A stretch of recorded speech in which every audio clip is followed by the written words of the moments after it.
It's the name of a famous method. In this method, you set goals for yourself on a daily or weekly. You start to put cross to the days on which you have reached your goal. You make a chain with these crosses and you don't give up. You don't break that chain.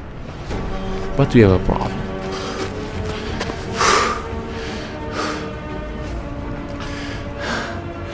Personal development specialists say that we should have goals.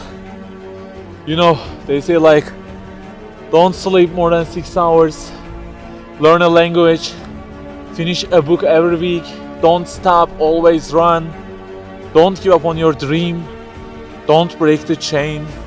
Okay, I don't object to them. I also have a table and put crosses on it every day and go after many goals, no problem. But you know what? They don't talk about the most important part of it.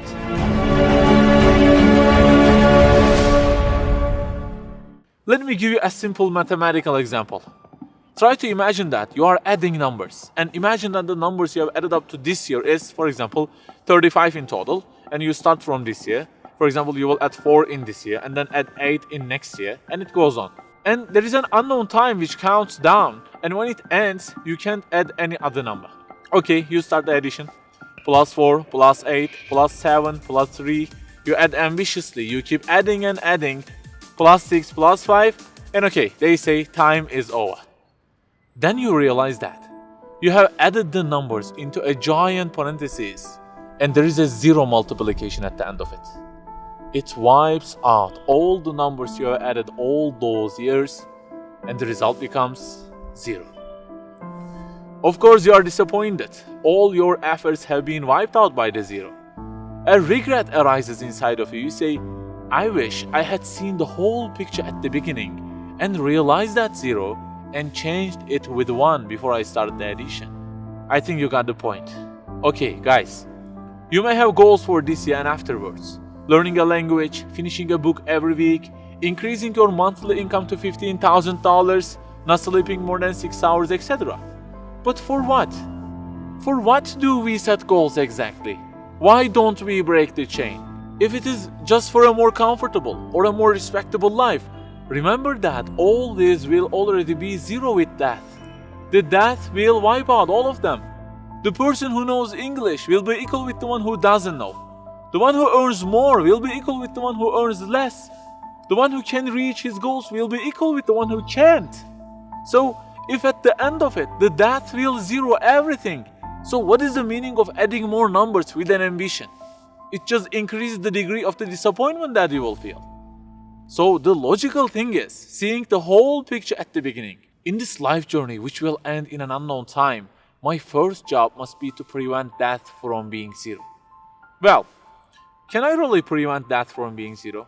I mean, since everything will leave my hands and will be lost, is there any other way that would transform them into something eternal? I mean, isn't there any kind of stamp for eternity that would impress all of the things that I possess and say, look, there is a seal on them and you can't wipe them out, okay? They will remain forever. The only one to say such a thing is the owner of the everything. And he says, كُلُّ شَيْءٍ هَالِكٌ. Everything, the languages you learn, the money you earn, the books you read, everything will be perished, إِلَّا وَجْهَهُ, except their way towards Him. So the creator of our life says, if your intention is towards Allah, if the thing you do is for His acceptance, it won't disappear, it will be transformed into eternity in paradise. So learning a language, finishing a book every week, being rich, everything, if they are towards Him and for His sake, eternity stamp being pressed on them. For example, in this year, I will study English for 10 minutes daily. For what? Because serving Islam in the field of English is so important and I want to gain acceptance of my Lord with it. That 0 has turned into 1. This year, I will finish a book every week. Why? Because this is the way of being a more sophisticated person and serving Islam better, and Allah who is eternal will be pleased with it. Good news, that 0 has turned into 1 because now His acceptance is your intention. I aim increasing the income of my company to $150,000. For what?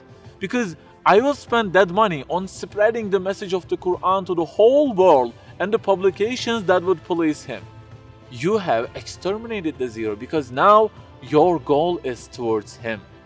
We add and add like this through our lives, and they don't end with death. People who seek Allah's sake in their actions kill their death. Death cannot zero their additions. If the thing we do is for his acceptance, it is not mortal. You may say, I don't really love him that much, and maybe I don't really believe in him that much either. So how can I do everything for his sake? I don't even know who he is. My brother or sister, that's the problem. You don't even know who he is. And actually, it is our first job in this life, recognizing him. That's the first step. The more you recognize him, the more you love him. And the more you love him, the more you seek his sake in your actions. So learn about him. Who made you? What does he want? Why does he give you such a billion things in each day? Read, find out. Turning the zero into one is a lifelong process. Start at the point that you are missing and try to fix it. Like the specialists say, don't break the chain, but keep the chain to gain his acceptance. Run, but run to be eternal. An unknown time counts down, and before starting to add the numbers, the first thing you have to do is to remove that zero. Otherwise, everything you added will be wiped out.